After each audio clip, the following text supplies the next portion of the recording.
अक्षस्रगपरशुङ्गदेशुकुलशं पद्मं धनुष्कुण्डिकां दण्डं शक्तिमशं च चर्मजलजं घण्टां सुराभाजनं शूलं पाशसुदर्शने च ददति हस्तैः प्रसन्नाननां सेवे सैरिव मर्दनीमिः महां लक्ष्मीं सरोजस्थितां। नमस्कार, स्वागत है आपका आचार्य वाणी में। मैं आचार्य डॉक्टर विक्रमादित्य आपके साथ हूं और आज हम धनु राशि के संबंध में बात कर रहे हैं। 27 तारीख रविवार, एकादशी तिथि, रमा एकादशी का सुंदर योग बन रहा है।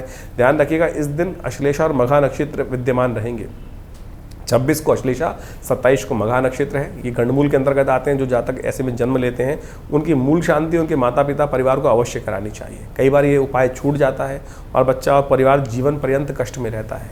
वैसे तो बाद में हर महीने ये नक्षत्र अगर आपने नहीं कराई है तो हर महीने घूम के आते हैं नक्षत्र, अवश्य करा लेना चाहिए। इसमें कोई दोष नहीं है। बहुत सारे लोग आज भ्रांति के तौर पर ज्योतिष को देखते हैं और सही चीज़ समझने का आप चाहते ही नहीं हैं और फिर अननेसेसरी अपने भाग्य को कोसते रहते हैं, विज्ञान को कोसते रहते हैं कि इसकी वजह से ये हो गया। कुछ किसी की वजह से नहीं हो रहा, आपके कर्म के अनुसार से ही आपके जीवन में कष्ट आते हैं। ये बात आपको समझ लेनी चाहिए। आप गालियाँ किसी को भी देते रहें, क्योंकि गालियाँ देने में कोई टैक्स थोड़ी लगता है। तो आप इस बात का ध्यान रखें। नेगेटिव बात तो बोलने में कोई कष्ट थोड़ी, किसी को दिक्कत होती है, लेकिन कोशिश ये करें जो सिद्धांत किसी ने बनाए हैं और विचार करने के बाद ही बनाए होंगे, किसी को कष्ट देने के लिए नहीं बनाए हैं। ध्यान रखते हुए कार्य करेंगे तो अच्छा रहेगा। भगवान विष्णु की सुंदर उपासना करें। सूर्य इन दिनों नेगेटिव चल रहे हैं और इस एकादशी युक्त रविवार के दिन यदि आप श्रद्धा के साथ भगवान सूर्य की सुंदर उपासना करें। कार्तिक में स्नान का बहुत महत्व है और इसीलिए बनाया गया स्नान का महत्व कि आप कार्तिक में सूर्य नीच के हो जाते हैं और ऋषियों ने इस बात को सूर्य की शक्ति को बढ़ाने के लिए सूर्य का दर्शन करके सुबह सुबह उनका तेज ग्रहण करके यदि कार्य कर लोगे ना तो सूर्य का नेगेटिव प्रभाव जो संसार में है वो आप पर बढ़ जाएगा, आपके लिए शुभ हो जाएगा। ये शास्त्र का नियम है, शुगर कोटेड है, लेकिन हमें समझ में नहीं आता और हम फिर फालतू बातें करते रहते हैं। इसलिए कोशिश ये करें सीधे तौर पर। और नग पहन लेंगे, कोई पंडित जी महाराज आपको 20,000 50,000 रुपये का रत्न पहना देगा और उससे क्या प्रभाव होगा। जो सूर्य को साक्षात ये शास्त्र में वर्णित उपाय हैं, ना हींग लगता, ना कुछ महंगा खर्चा होता और आपका घर में छोटा सा उपाय करके लाभ प्राप्त कर सकते हैं, वो करने का प्रयास कीजिए। हमने आपके समक्ष सत्य उपस्थित करने का प्रयास किया। 28 तारीख सोमवार का अवसर, एकादशी द्वादशी का योग बन रहा है। वैष्णवों के लिए सुंदर योग बना है। वैष्णव मत से रमा एकादशी का योग बन गया है। गज केसरी योग का भी निर्माण होगा इस दिन और ये आपके लिए कुछ अच्छे रिजल्ट्स लाने की योग बनाता दिखाई देगा। तो इसलिए इस स्थिति का लाभ लेने के लिए सुंदर रूप से कार्य करें, विश्वास रखते हुए कार्य करें, अच्छा रहेगा आपके लिए। ध्यान रखिएगा, दुर्जन जो है ना वो आपको हर जगह घात लगाए बैठे हैं और आपके आलस्य प्रवृत्ति के कारण से देखते देखते भी आपको नुकसान पहुंचा सकते हैं और आप उसमें कुछ बोल नहीं पाएंगे, अपनी सज्जनता से मुख भी नहीं खोल पाएंगे। तो ऐसे में सज्जनता के साथ साथ थोड़ा सा चातुर्य भी रखने की ज़रूरत है। इस बात का ध्यान रखें। हमने आपको अवगत कराया ग्रह नक्षत्रों के योग के बारे में। 29 तारीख मंगलवार, द्वादशी तिथि उदया तिथि है। त्रयोदशी उसके बाद आगमन हो जाएगा। बुध विशेष तौर पर भौम प्रदोष का योग बन रहा है। इस दिन ग्रह नक्षत्रों के दृष्टिकोण से, आपकी राशि के दृष्टिकोण से बड़ा सुंदर योग बन गया है। बृहस्पति की पूर्ण दृष्टि के साथ चंद्रमा पर पड़ने से सफलता के योग अच्छे आपके लिए। दिवाली से पहले दिवाली का सुंदर योग बनता दिखाई दे रहा है, तो इसका लाभ लीजिए पूरी तरह से। केवल मंगल को शक्ति प्रदान करें। मंगल को शक्ति देने के लिए भौम प्रदोष का योग जो है उस दिन हनुमान चालीसा का सुंदरकांड का पाठ करना सबसे अच्छा रहेगा। बृहस्पति भी पूरी तरह से आपके लिए कुछ ना कुछ पॉजिटिव बना रहे हैं। देखिए शनि महाराज थोड़े कमज़ोर हैं, उसका ठीक करने का आपको रास्ता बनना चाहिए। इस दिन यमदीप दान किया जाता है। स्कंद पुराण में इसका बहुत महत्व कहा गया है। कहा जाता है कि जिस दिन धनतेरस के दिन त्रयोदशी जब शाम को पड़ रही हो, तो प्रदोष के समय पड़ रही हो, तो ऐसे में यम के निमित्त एक दीपक जो जला देता है, 1 वर्ष तक उसकी अपमृत्यु नहीं होती। स्कंद पुराण में इसका पूरा प्रोसेस वर्णित है। हम इस कार्यक्रम के अंत में पूरी तरह से आपको समझाएंगे उस चीज़ को, तो आप समझकर इस दिन ये ध्यान रखिएगा ज़रूर, शाम के समय एक चौमुहा दीपक अपने घर के दक्षिण भाग में अवश्य जलाना है। इसको ध्यान कर लेने से अन्न की का विषय थोड़ा दान भी करना चाहिए। तो इसमें बुध भी परिवर्तन करने का योग बना रहा है। बुध महाराज आपके 12वें भाव में प्रवेश कर रहे हैं। ये थोड़ा सा आपके लिए भारी योग बन सकता है, ध्यान रखने की ज़रूरत रहेगी विशेष तौर पर। 30 तारीख के दिन बात करें, बुधवार का अवसर, त्रयोदशी तिथि है। धनतेरस इस दिन सुंदर योग बना रही है। ग्रह नक्षत्रों के दृष्टिकोण से जो योग है आपके लिए भगवान धन्वंतरी की आराधना करने का है। देखिए शास्त्र कहता है प्रथम सुख निरोगी काया। धन्वंतरी जयंती जो होती है वो आयु के देवता, उनकी रक्षा करने के योग बनाए, हमारी कृपा करने के अक्षय बनाए। इसलिए भगवान विष्णु स्वरूप शालिग्राम जी का पूजन करके उनका चरणामृत इस दिन ग्रहण कर लेने से कहा जाता है समस्त कष्टों का निवारण हो जाता है। 31 तारीख वीरवार और उस दिन छोटी दिवाली है, हनुमान जयंती है। हनुमान जयंती के लिए संबंध में थोड़ी सी भ्रांति है लोगों के लिए कि 30 को मनाएं या 31 को मनाएं। ग्रह नक्षत्र दृष्टिकोण से दोनों दिन मन सकती है, कोई दिक्कत नहीं है। श्रेष्ठ ये रहेगा कि 31 तारीख को मनाई जाए हमारे दृष्टिकोण से, क्योंकि मध्याह्न काल में उस दिन भी सुंदर रूप से चतुर्दशी विद्यमान रहेगी, तो आपके लिए सुंदर योग बनेगा। नरक चतुर्दशी का भी योग है इस दिन। कहा जाता है कि भगवान विष्णु की शाम के समय भगवान कृष्ण की पूजन कर लेने से नरक के दर्शन नहीं होते। रूप 14 भी है। ये सारा वर्णन हम लास्ट में बताने वाले हैं आपको। ये खास उपाय हैं जो विशेष तौर पर स्कंद पुराण में वर्णित है। जो जातक कर लेते हैं उनके लिए समस्त प्रकार के कष्ट को हरण करने का योग बन जाता है। इस दिन चंद्रमा परिवर्तन करके योग बना रहे हैं, ये आपके लिए लाभ की स्थिति रहेगी। लेकिन ध्यान रखें, थोड़ा बच्चों का, संतान का ध्यान रखने की ज़रूरत है। ये समय आपके लिए थोड़ा संतान के लिए भारी दिखाई देता है, तो हर क्रियाकलाप पे संतान का, विशेष तौर पे धनु राशि वालों को ध्यान रखना चाहिए, उनके निमित्त उपाय करना चाहिए। दिवाली के संबंध में जो भ्रांति है उसके लिए भी हम इस कार्यक्रम में आपके समक्ष अब बताने जा रहे हैं कि दिवाली के जो सूत्र समझ लीजिए, कोई कष्ट का योग नहीं है। दिवाली कब मनानी चाहिए? नक्षत्रों के दृष्टिकोण से चतुर्दशी तिथि उदय तिथि के रूप में विद्यमान है और ग्रह नक्षत्रों का परिवर्तन होकर आपके लिए धर्म भाव का उदय होने का योग बनेगा। चंद्रमा परिवर्तन करके करीब 11:15 बजे के आसपास तुला राशि में प्रवेश करेंगे और यह आपके लिए सुंदर रहेगा। धर्म का उदय करने का योग बनेगा, धर्म में आस्था जागी। हनुमान जयंती भी है इस दिन और बृहस्पति वीरवार के दिन हनुमान जयंती का सुंदर योग बन रहा है। साथ साथ नरका चतुर्दशी का भी सुंदर योग बन रहा है। और इस दिन विशेष तौर पर एक प्रयोग अवश्य करना चाहिए। इस दिन सुबह सूर्योदय से पहले स्नान करना चाहिए और एक आपामार्ग का पेड़ का पत्ता, छोटी सी बूटी होती है जिसको चिड़चिटा बोला जाता है, उसको रात को ही उखाड़ के रख लेना चाहिए और अपने सिर से वार कर स्नान इत्यादि करने के उपरांत उपटन लगाकर तिल का तेल से स्नान करना चाहिए। यम के निमित्त जो विशेष तौर पर 14 मंत्रों के द्वारा तर्पण करने का विधि है वो अवश्य करना चाहिए स्नान के उपरांत। और उसके बाद यम के पुत्रों के निमित्त 2 दीपक घर के बाहर जलाने चाहिए और उसके बाद यम का पूजन करने के बाद फिर भगवान हनुमान जी की उपासना करनी चाहिए और साथ साथ भगवान विष्णु की उपासना करनी चाहिए। ये सब शास्त्र में वर्णित उपाय है। और दीपावली के संबंध में भी बता देते हैं। वैसे तो हम दीपावली के संबंध में बहुत सारी भ्रांति इस समय में उत्पन्न हो रही है कि दिवाली कब मनाई जाए। दीपावली का सुंदर पर्व 1 तारीख का रहेगा। दीपावली का सुंदर पर्व 1 तारीख का शास्त्र के दृष्टिकोण से रहना चाहिए। दीपावली के संबंध में आजकल बहुत सारे वीडियोस में लोगों ने कुछ भ्रांति उत्पन्न करने का प्रयास किया है। कहा गया है कि दीपावली जो है वो रात्रि में अमावस्या होनी चाहिए तब दीपावली मनाई जाती है। और इस बार हो क्या रहा है, ग्रह नक्षत्रों के दृष्टिकोण से हमें समझना चाहिए कि जो ग्रह नक्षत्रों का योग जो है, अमावस्या जो है वो विशेष तौर पर 1 तारीख की हम गणना करें तो शाम को करीब 6:15 बजे के आसपास तक है। और दिल्ली में हम सूर्यास्त की बात कर रहे हैं तो करीब सूर्यास्त जो हो रहे हैं 5:30 बजे के आसपास हो रहे हैं। तो ऐसे में प्रदोष काल में सुंदर, शास्त्र कहता है कि प्रदोष काल में यदि अमावस्या मिल जाए तो वही श्रेष्ठ काल है भगवती महालक्ष्मी का पूजन करने के लिए।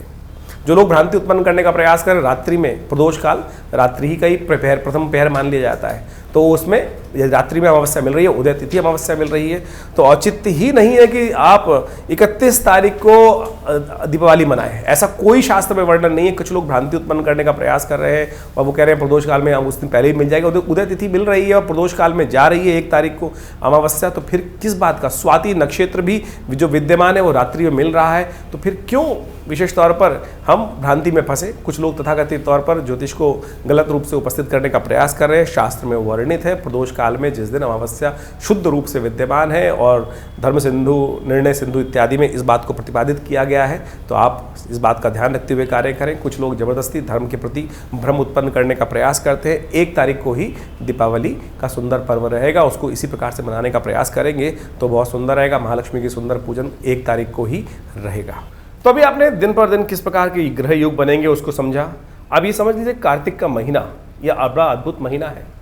कार्तिक के महीने में कहा जाता है भगवान विष्णु के निमित्त जो अनेक आराधनाएं की जाती हैं वो समस्त प्रकार के कार्तिक महात्म्य में बताया गया है, समस्त प्रकार के मनोरथों को सिद्ध करती हैं। कार्तिक का महीना उत्सवों का महीना है और देवउठनी एकादशी भी इसी महीने में आती है।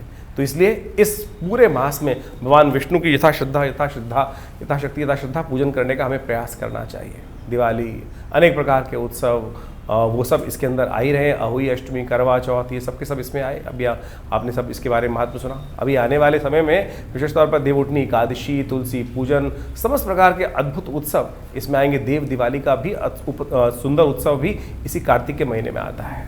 तो ये कार्तिक के महीने में श्रद्धा के साथ भगवान विष्णु की पूजन, साथ साथ महालक्ष्मी के पूजन करने का जो शास्त्र में विधान है, ये छोटी छोटी परिपाटियाँ नहीं हैं, ये वास्तविक तौर पे हमारे जीवन से कष्टों को दूर करने के लिए अद्भुत जो मुहूर्त है, इसका हमको उपयोग करने का प्रयास करना चाहिए। हमने सिलसिलेवार तरीके से आपको समस्त दिनों के उत्सवों के संबंध में जो भ्रांतियाँ वो भी बताई, आपके भविष्य में किस प्रकार के सुंदर योग बन रहे हैं वो भी आपको समझना चाहिए, और ज्योतिष विज्ञान के माध्यम से इन समस्त सूत्रों को यदि समझकर आप जीवन में उतारने का प्रयास करें। देखिए, आजकल ज्योतिष जो है ना, वो वास्तविक तौर पर केवल शुष्क ज्योतिष लोगों को करने का प्रयास किया जा रहा है, अध्यात्म के साथ जोड़ा ही नहीं जा रहा है।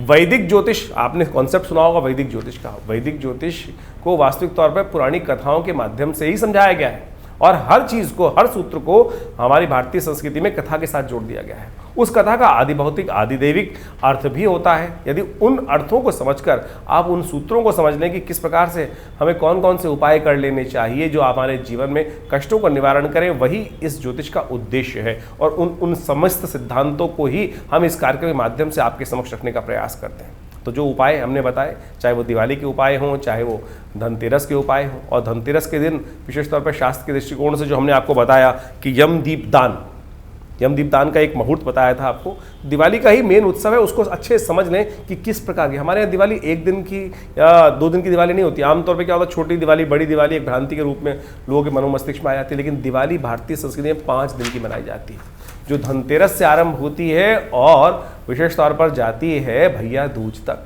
ये दिवाली का महापर्व है, और दिवाली का महापर्व जो है मृत्यु के देवता से आरंभ होकर मृत्यु के देवता पे ही समाप्त होता है। धनतेरस के दिन यमदीप दान, यम पूजन करने का नियम बताया जाता है, और अंतिम में यम द्वितीया के साथ ये मुहूर्त आरंभ होता है। यानी भारतीय संस्कृति में इस बात को समझें कि किसी भी चीज़ का भय नहीं है।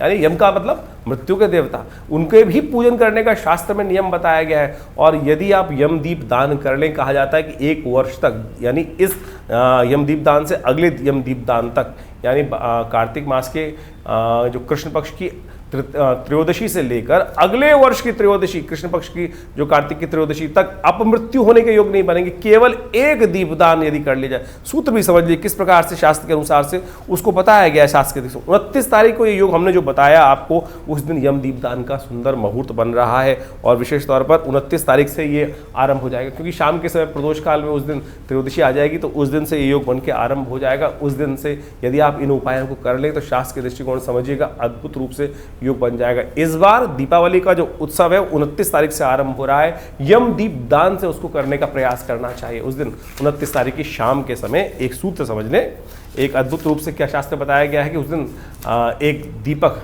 चौमुखा दीपक लेकर अपने घर के दक्षिण दिशा में उसको प्रज्वलित करना चाहिए यम के नाम पर, और विशेष तौर पर इसको प्रज्वलित करने के लिए यमदीप दान करने की जो व्यवस्था की जाती है, कहा जाता है कि इस दीप को यदि उस दिन जला दिया जाए, अन्न की ढेरी बनाकर एक आटे का चौमुआ दीपक लेकर वहाँ पे यमाय नमः इस प्रकार के मंत्र का उच्चारण करते हुए यदि उस दीप को जला दें, और उससे पहले उस दीप की आरती अपने पूर्वजों के निमित्त दक्षिण दिशा में दिखाकर अपने पितरों को दिखा दें, तो ये केवल 1 दीपदान आपको 1 वर्ष तक किसी भी प्रकार की अपमृत्यु से, यानी अपमान के होने के योग, आपके नाम को खराब होने के योग, कैसे भी कष्ट हो उनसे रक्षा करने का ये अद्भुत रूप से उपाय शास्त्र बताया जाता है। तो ये अवश्य कर लेना चाहिए शास्त्र के दृष्टिकोण से।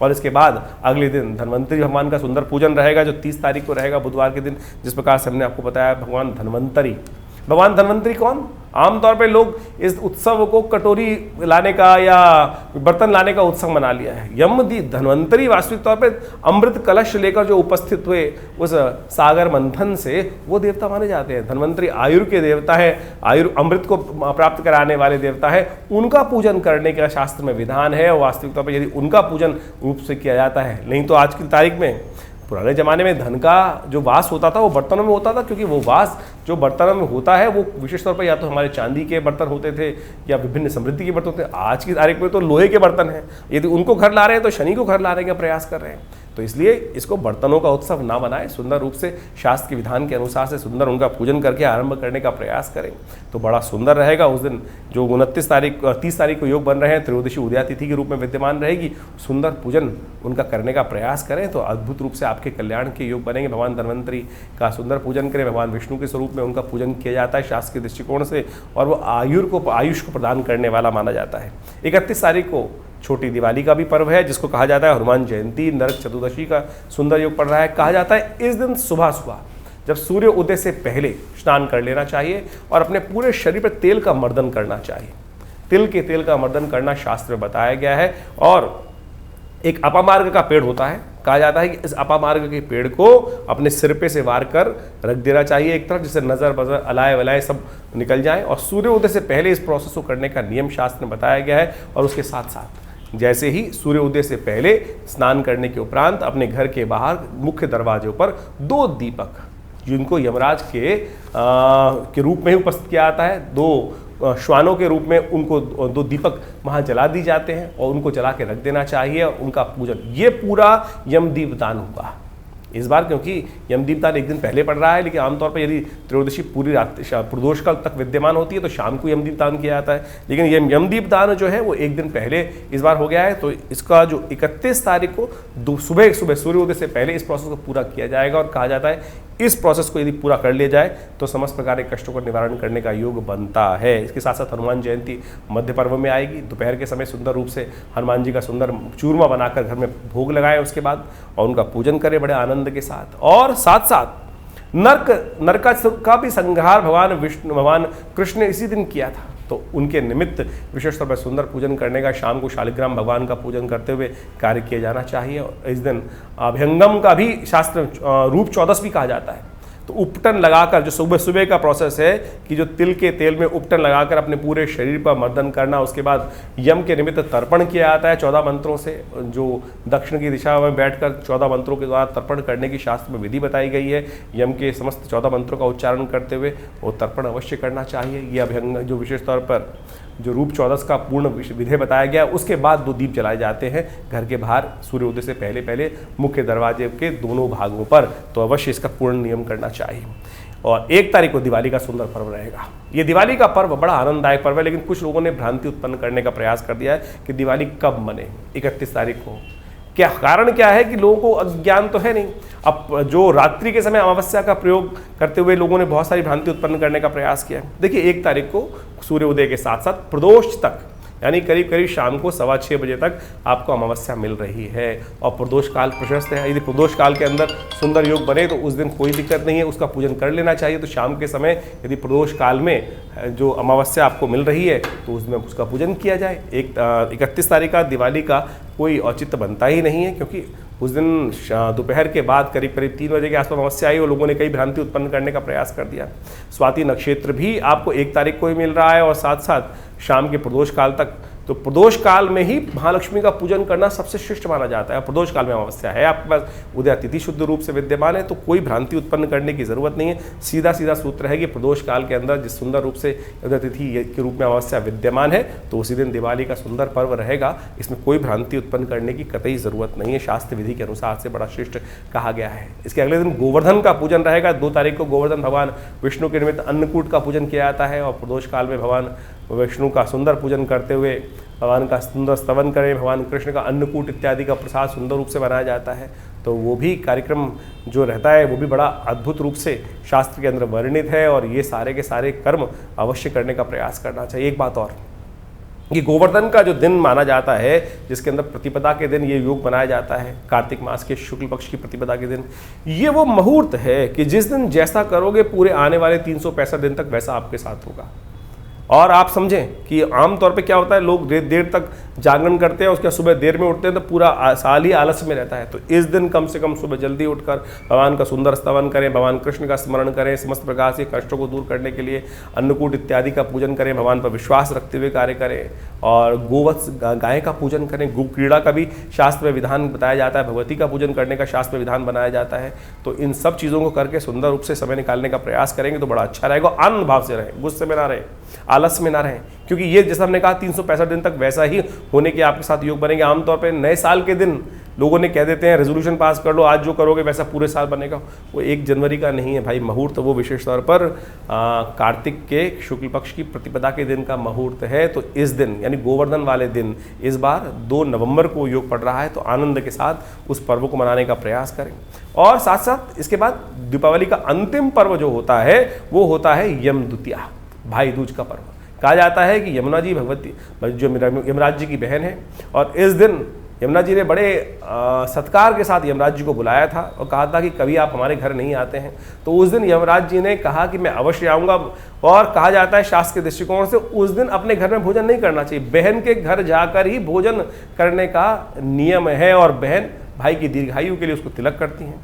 तो ये अवश्य नियम पालन करने का प्रयास करना चाहिए। भारतीय संस्कृति के अद्भुत पर्व हैं, और इन सब मुहूर्तों के अंदर आपको कोशिश ये करनी चाहिए दीपावली पर्व के अंदर अपने घर में सिद्ध महालक्ष्मी का यंत्र स्थापित करें, साथ साथ दक्षिणावर्ती शंख स्थापित करने का प्रयास करें। ये महालक्ष्मी का साक्षात प्रतीक माना जाता है, और महालक्ष्मी का साक्षात प्रतीक माना जाता है समस्त कष्टों को निवारण किया था। जब दिवाली का पूजन करें आप, दिवाली के दिन, यानी जो इस बार दिवाली का जो 1 नवंबर को सुंदर पर्व पड़ रहा है, उस दिन पूजन के अंत में भगवती को कमल के पुष्पों की एक विशेष तौर पर शैया प्रदान की जाती है, और पूजन के अंत में यदि कमल के पुष्प नहीं मिल रहे हैं तो मखानों को ले सकते हैं आप, और मखानों को लेकर सुंदर तो एक प्लेट में रखकर उनके समक्ष उपस्थित करने का प्रयास करें।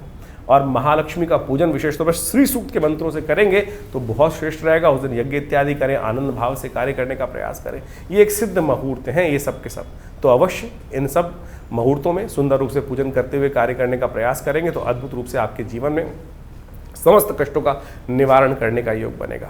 सिद्ध महायंत्र, विशेष तौर पर महालक्ष्मी का सिद्ध यंत्र अवश्य स्थापित करना चाहिए महालक्ष्मी, और पूरे वर्ष उनकी पूजन करने की सुंदर व्यवस्था बनाने का प्रयास करना चाहिए, और ये समस्त प्रकार के आपके अनिष्टों को दूर करने का योग बनाती हैं ये सारी चीज़ें। और शंख, दक्षिणावर्ती शंख इस दिन यदि घर में स्थापित करें तो कहा जाता है साक्षात महालक्ष्मी का प्रतीक माना जाते हैं ये सब निधियाँ। तो अवश्य शास्त्र के दृष्टिकोण से इन सुंदर मुहूर्तों का लाभ लेते हुए कार्य करने का प्रयास करें, बहुत आनंद रहेगा।